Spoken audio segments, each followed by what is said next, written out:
Olá, sejam todos bem-vindos a mais uma aula de Química. Meu nome é Carla e o tema da nossa aula de hoje é tabela periódica. Tenho certeza que você aí que está no ensino médio já se deparou com ela em alguns momentos aí dessa caminhada dentro da Química. Mas vocês sabem para que serve a tabela periódica? Então a tabela periódica ela surgiu ali para agrupar, classificar e organizar as informações dos elementos que vão ter o quê? Propriedades químicas e físicas semelhantes. E esses grupos eles são divididos ali para facilitar o quê? O acesso aos dados. Então, quais são esses dados que a gente consegue encontrar ali na tabela periódica? Então, a gente consegue encontrar o número atômico, a massa atômica, a forma como ele é encontrado, se ele é natural, artificial ou radioativo, o nome ali do elemento, o seu símbolo, as suas características, se é metal, hidrogênio, ametal ou gás nobre, qual que é o período e a família que ele se encontra, a temperatura de fusão, ebulição, densidade e o seu estado físico, se ele está no estado sólido, líquido e gasoso. E mais outras informações que não couberam aqui, mas a partir daí você já tem uma ideia de quantas informações a gente consegue encontrar ali na tabela periódica. Então a tabela periódica ela possui 118 elementos químicos, e cada quadradinho ali da tabela periódica ela vai ter o quê? Um elemento químico, o seu símbolo, o número atômico e o seu peso atômico. Então, quem foi que descobriu, quem foi que montou ali essa tabela periódica, gente? Foi o Dmitry Mendeleev, ele é um russo, que lá em 1869, ele fez uma carta ali, um papelzinho ali para os 63 elementos conhecidos naquela época, e ali nessa cartinha tinha o símbolo, a massa e as suas propriedades, e ele foi colocando ali numa mesa e organizou em ordem crescente de massa atômica, agrupando ali os elementos em relação à sua semelhança. Então foi assim que surgiu a tabela periódica e a gente tem um esboço da tabela periódica ali que o Mendeleev fez lá no 1800 e bolinha, gente? E ele ganhou um prêmio Nobel por conta dessa organização aí da tabela periódica. Então, agora a gente tem um pense e responda. Vocês já pararam para pensar de onde veio todos os átomos que existem? Vocês já pararam para pensar do que você é feito, de onde você veio, do que você é feito? Já pararam para pensar? Sim ou não? Então, vou botar aqui a resposta para vocês. Então, vocês foram feitos, gente, do Big Bang, da grande explosão que houve ali no começo do universo. Então, tudo que existe, eu, você, o mundo, o céu, a terra, o mar, vieram do Big Bang, da explosão ali da origem do universo. Então, ali foi criado os quarks, os prótons, os nêutrons, os elétrons, e a partir daí a gente teve o hidrogênio e o hélio, e depois todos os demais elementos ali que existem na tabela periódica. Então, 90% da nossa massa corporal, na verdade, é poeira de estrela. Todos nós aqui somos poeira ali de estrela, gente, dessas estrelas que explodem e liberam todos os elementos químicos aí no universo. Então, aí tem a porcentagem de cada um dos elementos no nosso corpo humano. Então, aqui eu coloquei uma tabelinha falando da nucleossíntese dentro dos átomos. Então, os que estão em vermelho vieram ali do Big Bang, os que estão em amarelo vieram dos raios cósmicos, os que estão em verde das estrelas médias, azulzinho estrela grande, esses em laranjado vieram ali das supernovas e os que estão em roxo foram feitos pelos homens. Então, aí a gente tem uma tabelinha periódica. Então, aqui a gente tem a vida e a morte da estrela, para vocês terem uma ideia aí da formação das estrelas, E vamos falar agora sobre a tabela periódica. Quais são as suas características físicas? Então, ali a gente tem o hidrogênio, que é um gás. Todos esses elementos que estão em amarelo, eles vão ser metais. Os que estão em azul vão ser ametais. E esses em roxinho ali, na lateral, vão ser os gases nobres. Então, vamos começar falando aqui sobre os metais. Então, os metais, eles vão o quê? Eles vão conduzir o calor e a eletricidade. Então, eles têm essa capacidade aí de conduzir calor e eletricidade. Eles têm esse brilho metálico, Já fala aí o nome, metal. brilho metálico. Então, tudo que brilha ali, né, é um átomo ali, vai ser um componente ali dessa região ali da tabela dos metais. Eles são sólidos, né, em sua maioria, e só tem uma exceção, que é o mercúrio, que é o único metal em estado líquido em temperatura ambiente, tá, gente? Então, ali a nossa única exceção é o mercúrio. Eles têm essa capacidade de formar fios, que a gente chama de ductibilidade, e eles são maleáveis, né? São capazes ali de formar lâminas, né? Então, essas são as características ali dos metais.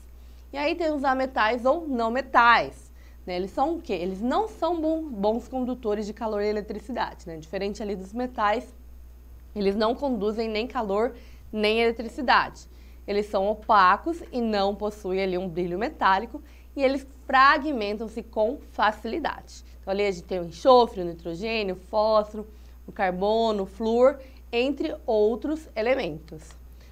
Depois a gente tem ali os gases nobres, né? Então, no caso dos gases nobres, todos eles vão estar no estado gasoso, né? Eles vão ser sempre encontrados na forma de gás. E eles vão receber essa designação de nobre, por quê, gente? Porque eles são quimicamente inertes, ou seja, eles não reagem, né, entre si e nem com outros elementos. Então, eles não fazem ligações químicas, né, com outros elementos, eles se bastam, né? E aí os exemplos que a gente tem é o hélio, neônio, o argônio, o criptônio, o xenônio, o radônio e o oganesson, né? Então, eles têm esse brilho ali, eles compõem ali os gases, né, que fazem parte ali dos luminários. E também, ó, a gente tem um gás hélio que serve ali para encher os balões, né, balão de gás. Aí a gente tem o hidrogênio.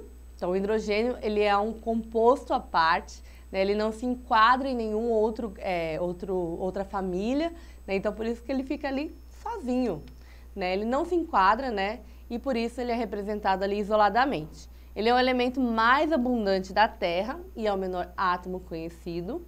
Ele é um gás incolor e ele é altamente inflamável, gente. Então, ele vai queimar ali na presença do oxigênio e ele serve ali como combustível tanto para foguetes quanto para veículos. Em relação ao estado físico, eles podem ser encontrados no estado gasoso, né? Então, o hidrogênio, o nitrogênio, o oxigênio, o flúor e o cloro, e os gases nobres vão estar lá no estado gasoso. No estado líquido a gente tem o bromo e o mercúrio.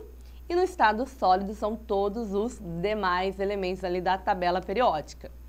Aqui a gente tem, né, a bandeirinha, né, do país no qual cada um desses elementos foram descobertos. Infelizmente o Brasil ainda não descobriu nenhum elemento novo, né, mas aí a gente tem vários que foram descobertos ali, ó, no Reino Unido, nos Estados Unidos, na Alemanha e assim por diante. Aqui é a linha do tempo, né, da descoberta dos elementos químicos, né, em relação aos anos que eles foram descobertos. E aqui a funcionalidade de cada átomo, né? Então a gente encontra vários tipos aí de tabelas periódicas.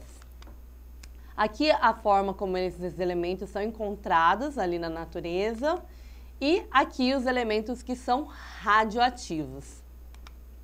Então, como que está organizado ali a tabela periódica?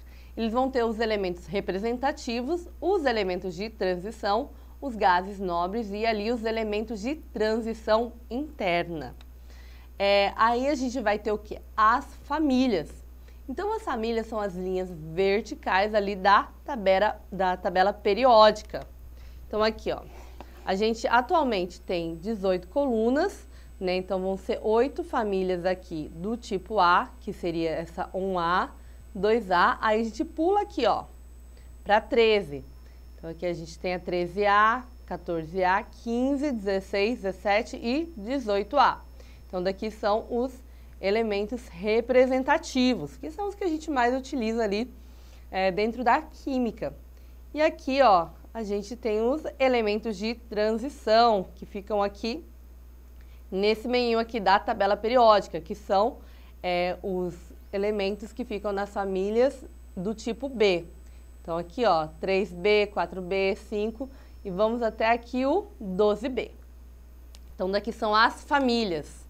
Então, as famílias, né, do tipo A, elas são formadas pelas duas primeiras, né, essas duas primeiras, e as 6 últimas colunas verticais, sendo que cada uma das colunas vão receber uma indicação, cada uma delas vão ter um nome específico. Então, a primeira família, a família 1A, é a família dos metais alcalinos. A família 2 é a família dos alcalinos terrosos. A família 3 é o grupo do boro, ou a família do boro. A 4 é a família do carbono. O 5 é a família do nitrogênio. O 6 são os calcogênios. O 7 são os halogênios. E aí a gente vai ter, por último, ali a família 8 dos gases nobres. Aqui a gente tem os representativos e aqui os de transição. Aqui a gente tem a família B, né, vai ser do 3 ao 12, sendo que dá ali ao todo 10 colunas, mas a família 8, 9 e 10, como elas têm características ali semelhantes, elas são consideradas sendo uma única família.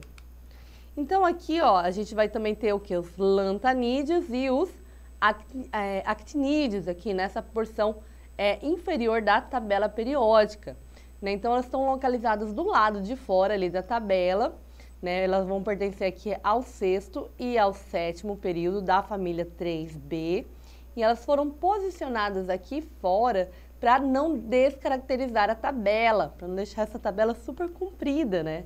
Então, por isso que eles são representados aqui nessa parte inferior. A tabela periódica, em relação à família, elas são separadas, né, em relação à quantidade de elétrons que elas possuem na sua última camada de valência. Então, todos os elementos aqui dos metais alcalinos, eles vão possuir o quê? Um único elétron na camada de valência. Então, todos os elementos da família 1A vai ter um elétron aqui na camada de valência. Os da família 2A vão ter o quê? 2 elétrons ali na camada de valência. Todos os átomos, né, todos os elementos aqui da família 3A vão ter 3 elétrons ali na camada de valência. Da família 4 ali do carbono são 4 elétrons na camada de valência.